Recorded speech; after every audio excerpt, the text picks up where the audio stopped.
many of you are in the process of submitting your application for early action, and others might not be there quite yet, but I think today will be helpful to you regardless. I want to just share a little bit about myself. I have been in the higher ed admissions world for over 25 years. 23 of them were as executive director or assistant dean. So you can see I worked at Carnegie Mellon Tepper most recently, and before that was assistant dean at Georgetown McDonough and the University of Pittsburgh Katz Graduate School of Business. I always kind of am I don't know, surprised, I don't know, when I think about the number of applications that my teams and I reviewed. And so, during my tenure, we've had the opportunity to review over 38,000 applications, which seems like a lot. And at times it felt like a lot. Okay, so what I want to just kind of set up is the time frame. So today is the 3rd of September. And for some of you, you are getting ready to submit those early action applications. And then for others of you, you're looking a little bit down the road to round one that, will happen between now and mid-October. And so my goal today is to use this time to help you go from this to this. And so I want to just give you some things to think about, some tips. I know from my time working in the admissions office and knowing some of the information and having the insights that I do, I thought I would share a little bit of information with you. Some of it's pretty nitty-gritty, but again, my goal here is to help you not feel as stressed about the process. So I think the overarching thing that I would suggest to you is that you consider the story that you're wanting to tell AdCom. So as the admissions committee receives your application and reads it from, each component of the application, what is the story you want them to come away with? And as you review each part of the application before you hit submit, determine where there's overlap and ask yourself, is it repetitive or is it additional information? Am I providing a more robust picture of my profile, my story, and the candidate that I am putting forth? Also, make sure that from one section of the application to the next, you're being consistent with the information you're providing, and you're positioning things in a comprehensive way that makes sense as a complete picture. So my number one tip is revisit your story after all the components are ready to go to make sure you're conveying the story that you intend to tell. So you need to be thinking about that up front as you're beginning to write your essays, as you're beginning to finalize your resume, as you're talking with your recommender. And you want to make sure that the information and content you are delivering, when it's all said and done, actually does tell that story. You might be surprised that I want to talk a little bit about the online application form, but I think that it's an important piece of the puzzle here. Not every school uses the same system, and certainly even though they all, have the similar component parts, they may ask for them in a little different way, or the information may be presented a little bit differently as they're collecting, or the questions may be presented a little bit differently as they're they're collecting information about you.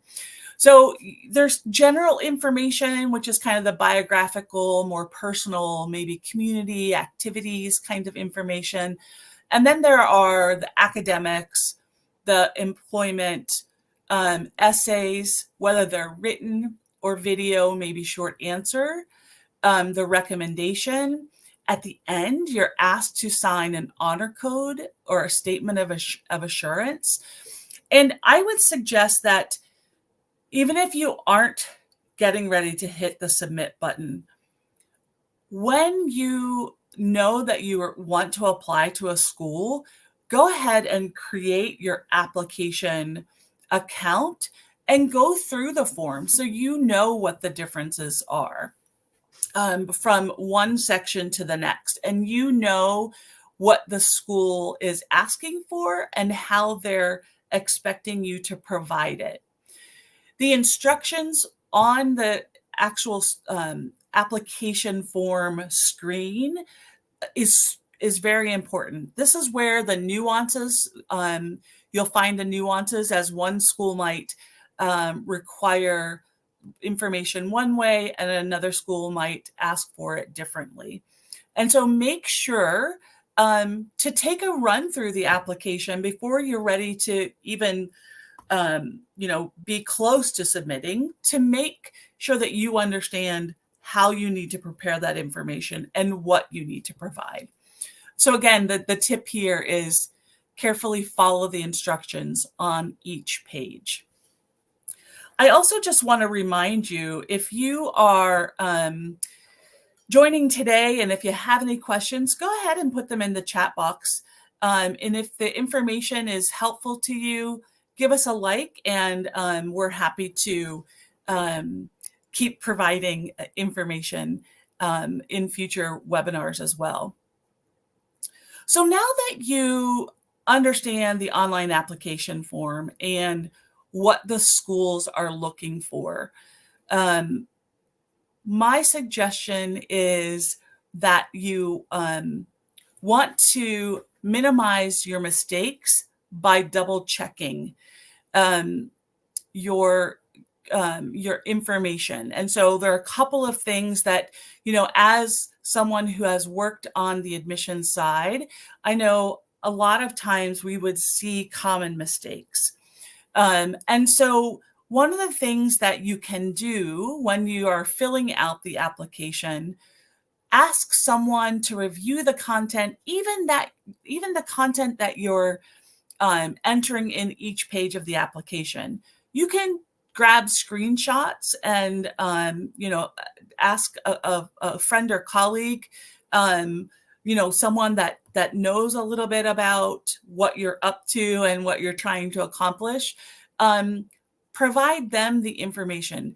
You want to look for egregious errors, and hopefully we'll catch those on our own. But even some small errors that you'll want to catch would be important. And so I'm thinking of, I was looking at an application form, a screenshot for a candidate, and there was an extra space in the middle of the word. And it was something that person had looked at it for, I don't know, probably 20 times and just didn't see it. So something even that minor, someone can help you and catch for you. Is it going to prevent you from being admitted? No, but it does leave an impression if you have multiple errors in your application. The other thing that I would suggest that you do is, once you've written your essays, and even when you think you are done and you have them all tied up, what I like to do is use the text-to-speech functionality. It exists both in Word and Google Docs, and I like to listen to the essay. So as I'm working with a client, before I send it back to them, I will do that for myself. And honestly, what I do is I click the text-to-speech button, and then I kind of do this, where I put my head down, I close my eyes, and I just listen, because I want to hear what it sounds like. The Errors that you may have written will stand out this way, as well as doing visual editing as well. And so, just another tip that will help you catch some of those mistakes that are easy to catch by doing it that way.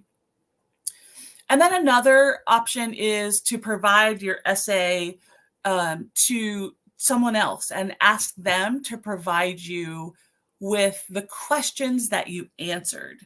And now this has to be somebody that is willing to take a little bit of time and read through the essay and literally come up with, okay, so these are the answers to this question or these couple of questions.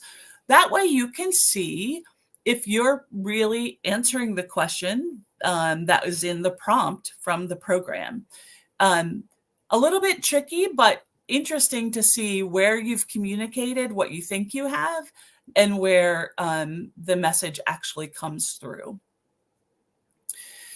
Another piece of advice is to, once you have finished the application, you've uploaded everything, I would then go back to each upload, double click on it so that it opens up the application to make sure the document is legible. You don't want it to be blurry, or for something something may have happened on the upload that corrupted the file. By taking this simple step, you'll avoid documents that are not legible. Also, it's a good double check just to make sure that you provided the information in the correct format. Or that you provided the correct document. I mean, if you think about the number of documents that you need to prepare in order to do the application, you could have made a mistake and named it incorrectly, or made a mistake just been clicking the document to upload. So this is a double check that allows you to avoid that altogether. So tip 3 is to enlist the help of others and double check the obvious, right? So some of these things kind of go without saying, but at the same time, when you're looking at something over and over and over again, you just end up missing it for it being right in front of you. And then another important thing to remember, if you have been working with someone and you've done a back and forth editing on a Word document, for instance, my strong advice is to save it as a PDF before you upload it into the application system. The last thing that you want is for a Word document to be in there that still has the editing comments in the margins. And so by converting the document to a PDF, you will avoid that altogether. And then one of the other things that happens when applicants submit their applications is, there's an expectation that the process will just run, right? And it should, quite frankly. What happens on the admissions side, however, is the admissions team will have someone that processes applications. And all that means is they go through to make sure all the components are received, are legible, are in the format that that they were asking for. And you want to make sure, and so they want to make sure that all the pieces are there before they then release the application to be sent to the first step in the review process. Usually you'll get an email from the school letting you know that your application is complete and it's being moved on to further in the process, or that your application is missing something and you need to provide it before your application can move forward. One of the things that you want to make sure is that you keep an eye on your email during the time after submitting the application, because you want to make sure that there's just an email sitting there that you haven't read. There are a few thoughts that I wanted to share with you that I think are worth talking about. The first one is about the letter of recommendation. Last week, I did another talk for GMAT Club on letters of recommendation, and I want to just touch on that briefly, because I want you to make sure, as you've worked with your recommender, that you've clearly outlined the timeline for them to submit their recommendation. On the application side, the way that the applications most often work is for you to submit the application, you will fill out the form, and in the recommendation section, you'll fill out the recommender's contact information. And then once you have that filled out and hit save, an email will be sent to the recommender to start their submission process. So a couple of things about that is you want to make sure that you're completing that recommender section much earlier in the process. And so I recommend that you give your recommender 4 to 6 weeks to write the recommendation and get it submitted. So that means at least 4 to 6 weeks before the deadline, you need to be in that application, reviewing it like I was talking about in the first slide. And at the same time, you want to fill out that recommendation section. If the deadline date comes up and your recommender hasn't submitted their recommendation yet, most often you will still be able to submit your application. However, it will be in a holding pattern and won't be forwarded to the reader or the reviewer until your recommendation has been submitted.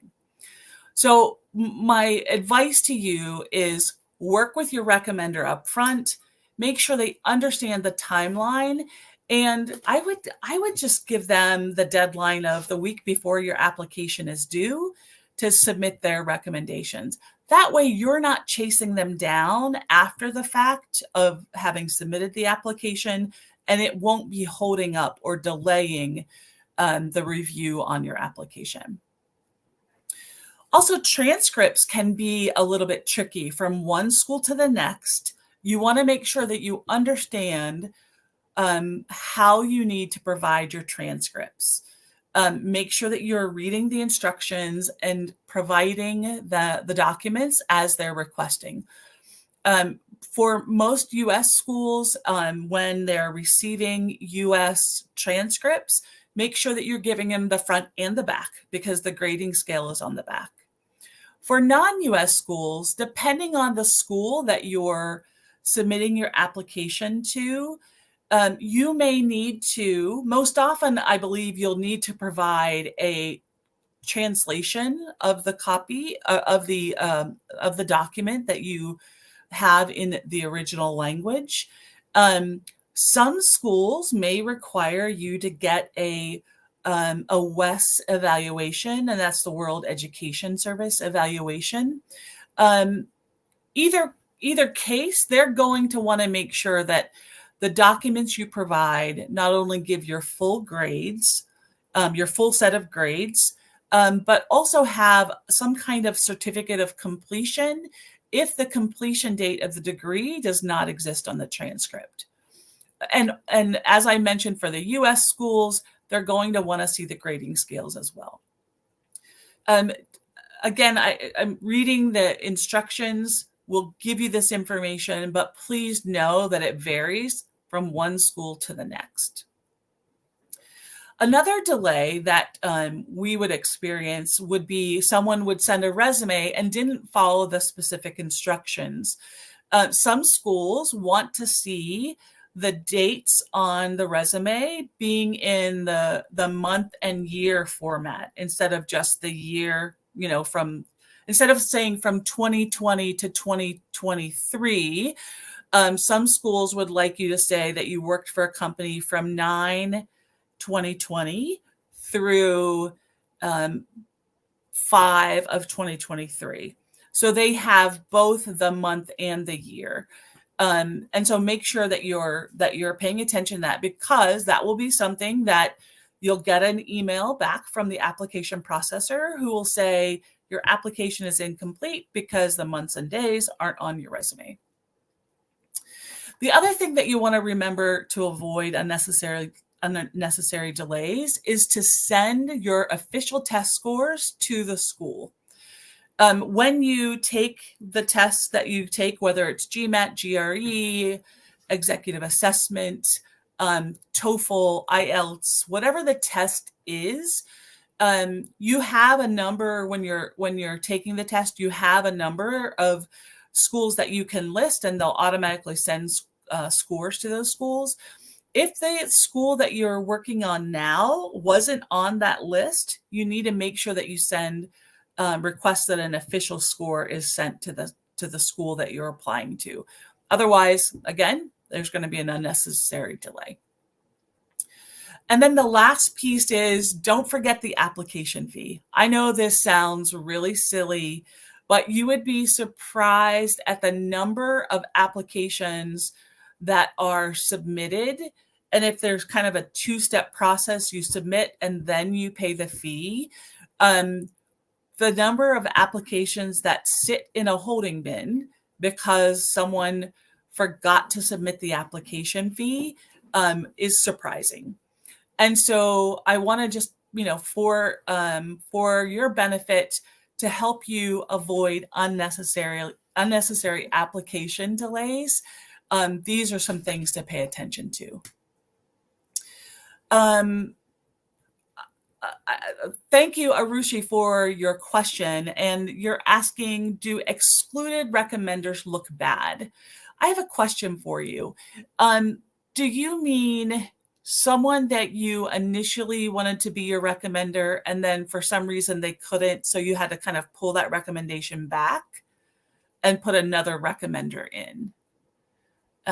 If that's something that you can let me know. If that's the case, it doesn't necessarily look bad, because the context of why you needed to pull them back isn't asked and it isn't assumed. And so if that's what you mean, then I don't think that that's a big deal. If you have any other questions, please don't hesitate to provide them here, and I'm happy to answer questions for you. The